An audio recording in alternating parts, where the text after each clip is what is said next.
Hello everyone, I'm the Whiskey Enthusiast. Welcome back to my channel. Today we're going to talk about an Outland whiskey. It's not Scottish, it's not Spanish, it's in the middle. It has been on the shelves for a while, and then we're going to compare it to its 10-year-old counterpart, which we drank together, but unfortunately we broke the bottle, so I can't put it up there. I'll put the image there, but I have the sample there. I put it before we broke the bottle, thankfully. And then we're going to compare it to that. You might have seen it. It's big in my market. It's big in Spain. I don't know about Europe, but Nomad, it's a big hefty bottle. I'll just show you the bottle. It's a nice design. I like it. You can read that if it focuses. And then on the way back, it continues with the flight and the So Outland whiskey, born in Scotland, raised in Jerez, and finished in sherry casks in Jerez, 41.3% ABV. Now it has coloring, by the way. It's not natural color, unfortunately. I mean, what are you doing if you're taking the whiskey to Jerez to finish it in a sherry cask? Just give a natural color. It's just weird. So basically, the premise is, since 1986, when Spain joined EU, sherry had to be produced and the casks had to be left in Spain. So before that, casks were sent to Scotland. They would mature the whiskies in those casks and get rid of the casks. Then, after 1986, they can no longer send sherry casks full of sherries in there. What they have is, when the general concept of it now, when you have sherry seasoned casks, they're actually really, really seasoned. Just put some sherry in the cask, swirl it around for a few years, and then empty it. That will never be sherry because it's never in the Solera system. They can use American or European oak because Solera sherry production is almost always American oak, easier to handle. So it's never in the Solera system, which can't legally be called sherry anyway. So the liquid that's swirling around those casks turn out to be either pieces of being brandy or sherry vinegar. The cask itself is then sent to Scotland, and then you have your sherry seasoned casks. Exceptions, there are some exceptions, but this is the general situation. In comes Richard Paterson, the nose, Sir Richard Paterson. Instead of getting the casks to Scotland, why don't we send the whiskey to Jerez, where the Angel's share is about 5%. So you're going to get much more interaction with the wood. So this Nomad, you can't call it Scottish, but it's not because it's not fully matured in Scotland. It's not bottled there. It's started its life in Speyside, but that's about it. So what is it? What is it? I have the information.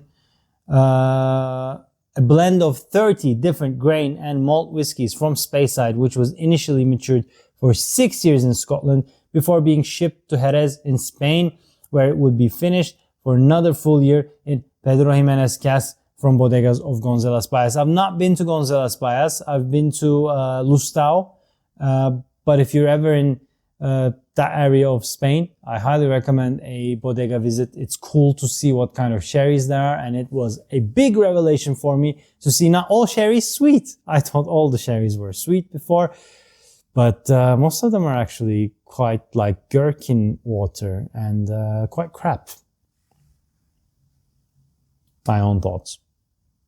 For me. Anyway, nutty though. Nutty. Anyway. And then we're going to compare it with, so this was aged in ex-bourbon barrels, then finished in Pedro Ximénez for 1 year. So this is 7 years old. Then we're going to compare it with its 10-year-old counterpart, which is, they call it Nomad Reserve Triple Cask. Begins its journey in bourbon casks in Scotland, same as this one, where it ages for 6 years. Okay. Subsequently, then it's moved to a Jerez for an additional aging of 2 years in Pedro Ximénez casks. So this is 1 year, 2 years in Pedro Ximénez casks, and then 2 more years in Oloroso Matusalem casks, which their 30-year-old, very old rare sherry has been matured in. Matusalem casks we know from Dalmore and the trio Richard Paterson, also the master blender of Dalmore as well. So Methuselah and Gonzalez Baez, they have a good working relationship. It's a good story. It's a good story, cool looking bottle. It's a sweet whiskey. It's not for me, but I will give my tasting notes to it and I will do a quick video about it and see if any of them would be good for you. The normal one is 41.3% ABV, and so is the, no, reverse it. The 10-year-old is 43.1% ABV. You can bet your ass it's chill filtered, and this one is colored. I am assuming the other one is as well. These are not for the connoisseurs or, but they're good. They're good starter sweet whiskeys. So Nomad Outland Whisky, 7 years old, 6 years bourbon, 1 year Pedro Ximénez finish in Jerez. Technically Scottish, but because it's finished in Jerez, more Angel's Share, more oak interaction. Let's see what it does. It's a blended Scotch, so it's not a single malt. And I can tell. There's a metallic note there. It's sweet. It's nutty. It's roasted nuts. Malty but metallic. Feels young. 7 years. Back nose, you get a nice dark molasses note. Roasted nuts, cinnamon, molasses, buttered toast, vanilla, and caramel on the palate. Oh, wow, that's sweet. Okay. I don't have a sweet tooth. I don't like desserts. Ice cream is as far as I go. I never crave desserts. If it's put in front of me, I don't necessarily go for it. Unless I'm at someone else's house, they really insist that they did something else. I like fruity stuff, fresh stuff. This is dark. This is sweet. This is molasses. This is syrupy. This is like sticky toffee pudding. It's heavy. It's sweet. Any resemblance of any kind of whiskey is kind of gone for me. Yes, there's a bit of maltiness there, but it's like higher alcohols, sweet sherry, or, you know, a bit more sweeter brandy. What it's left me is roasted nuts, nice oloroso sherryness actually. Bit saltiness. Bit gherkin water, and nice nutty sweetness. It has left me with a nice sherry aftertaste. I like it. The finish. The palate is too sweet for me. The nose is sweet, nutty. That's a dessert, and I don't think I can even finish this one. It's way too sweet for me. But if you like sweet whiskey, and, you know, young, and you don't have to think about it, good price, recommend it. Let's see, let's cleanse the palate. Okay. Whereas this one was 7, this is 10 years old, and it has 2 years Pedro Ximénez and 2 years Methuselah Sherry. So let's see what we're dealing with. A little bit more ABV, and then, oh, good God. Okay, the sweetness is on the nose, so apparent. It's like, if you ever drank PX, Pedro Ximénez on its own, you'll know what I'm talking about. It's that plasticky, sour, sticky sweetness. That's a bit too much. That's a bit chemical. It's burnt caramel, burnt plastic. It's dark. It's sweet. It's like tobacco paper, sour.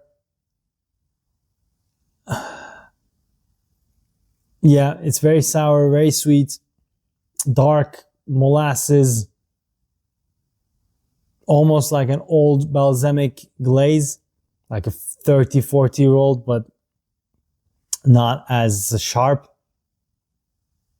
It is molasses. It is absolutely molasses. On the palate. I know this is gonna is going to be challenging for me.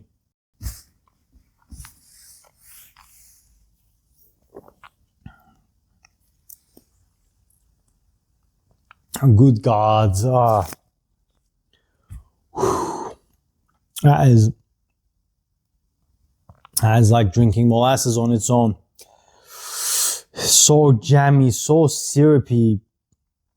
It's like drinking the syrup of a sticky toffee pudding. It's treacle. It's just treacle. It's so sweet, so dark. It's cloying. It's oily.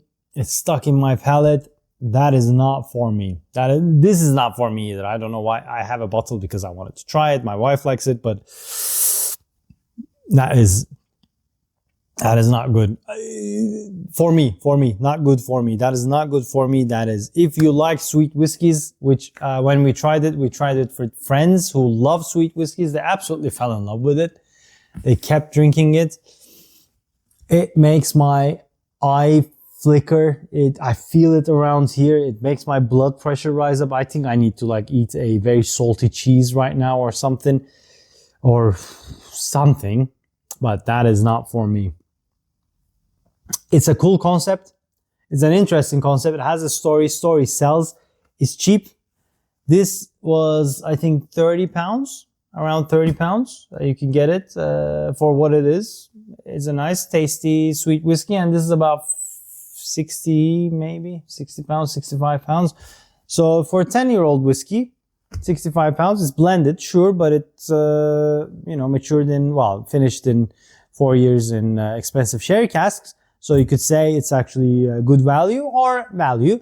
But if you like sweet whiskeys, you're going to love that. Sweeter the better, you say? Go for number 10. I like sweet whiskeys, but not overpowering, not cloying. Go for Nomad. So sweet whiskeys, there you go. This is the story. You get the sherry effect for sure. And if you like that, you're going to like this. Guys, that's it from me. Please let me know if you tried this one or that one or both of them side by side, what you think. I'd love to hear your thoughts on it. Not for me. Way too sweet. But yeah, please, let's talk.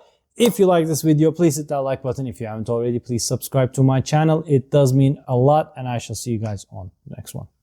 Cheers.